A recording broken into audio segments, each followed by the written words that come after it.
Hello everyone. Today we will discuss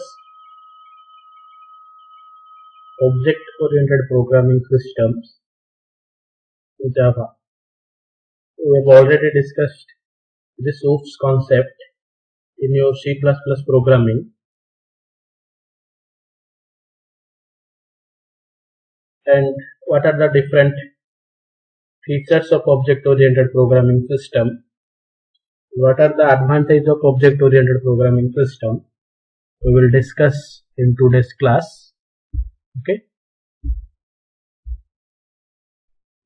So we know that object means a real world entity such as a pen, chair, table, computer, watch, etc.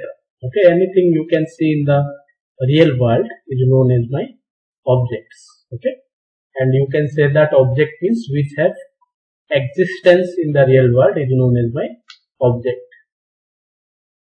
Object-oriented programming is a methodology or paradigm to design a program using classes and objects. So what is basically object-oriented programming? Object-oriented programming means whenever we design a program, if we design the program using classes and objects, then that program is known as my object-oriented programming. Okay, and some of the concept of object-oriented programming is object, class, inheritance, polymorphism, abstraction, encapsulation.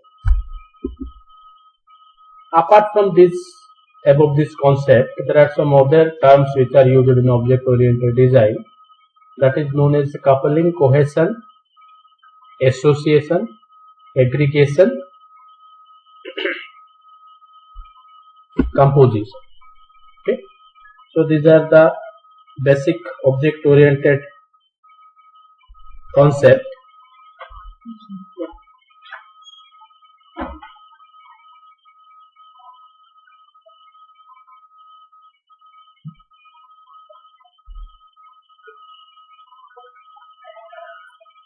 That is basically the object, class, inheritance,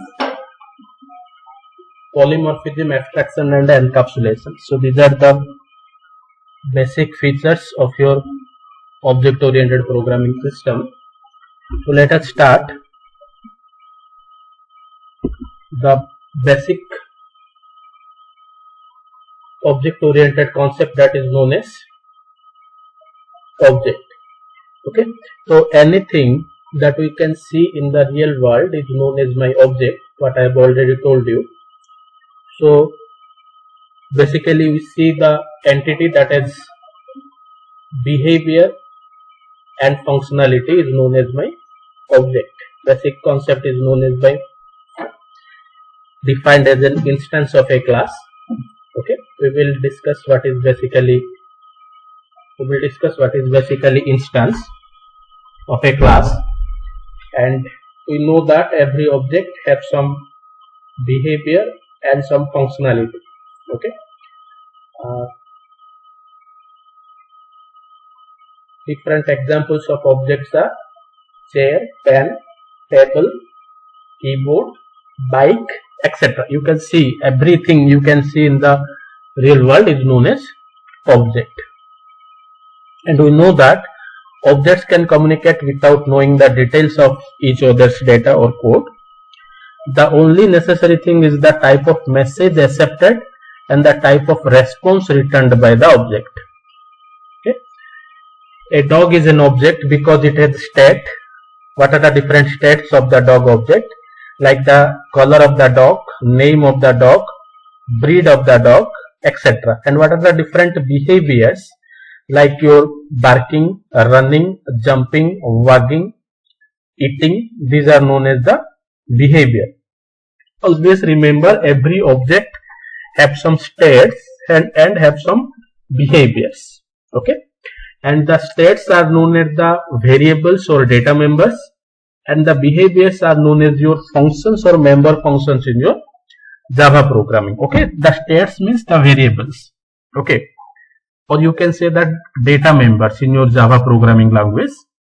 And behavior means the different functions and different member functions present in the program. Okay, so these are the different examples of your object. Next is the class. Class is nothing but grouping of same type of object. Okay, class is nothing but collection of objects, same type of objects is known as my class.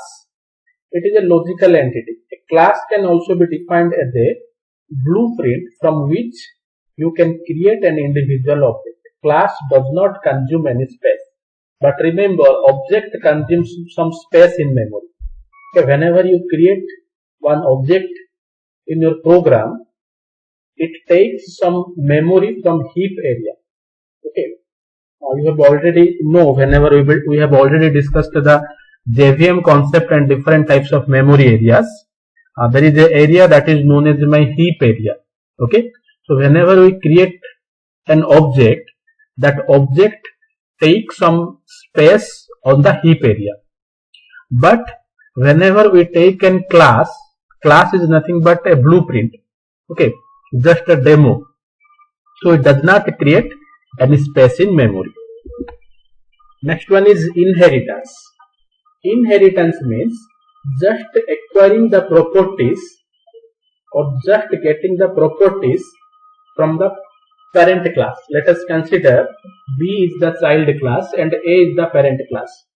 If B class gets all the properties of A class, then we can say that there is an inheritance relationship.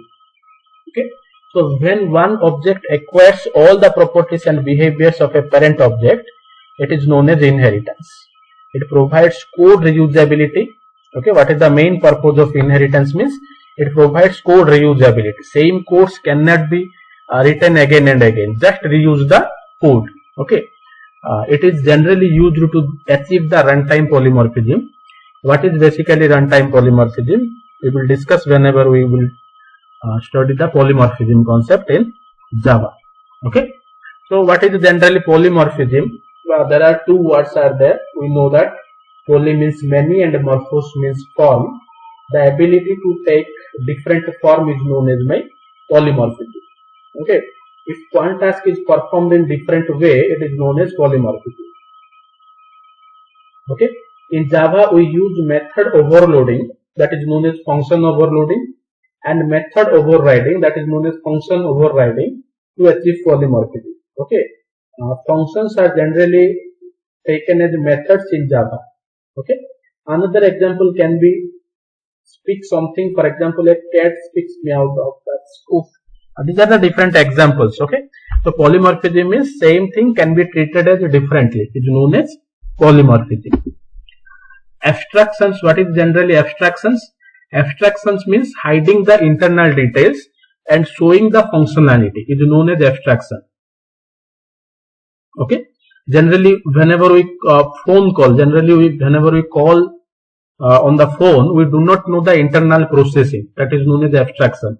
Whenever we will go to the ATM counter just to withdraw the money, we do not know the internal details, how the money is processed, how the accounts are deducted, how the monies are deducted from the accounts. We do not know about that things. But that thing is known as my abstractions. Internal details are just hide from the user, and the user just use the functionality of the systems. Okay, and in Java we use abstract class and the interface to achieve the abstraction. And what is encapsulation? Encapsulation is nothing but binding of data member and member functions. Data member means variables and functions in a single unit is known as encapsulation. Okay, and the best examples of encapsulation is known as a class.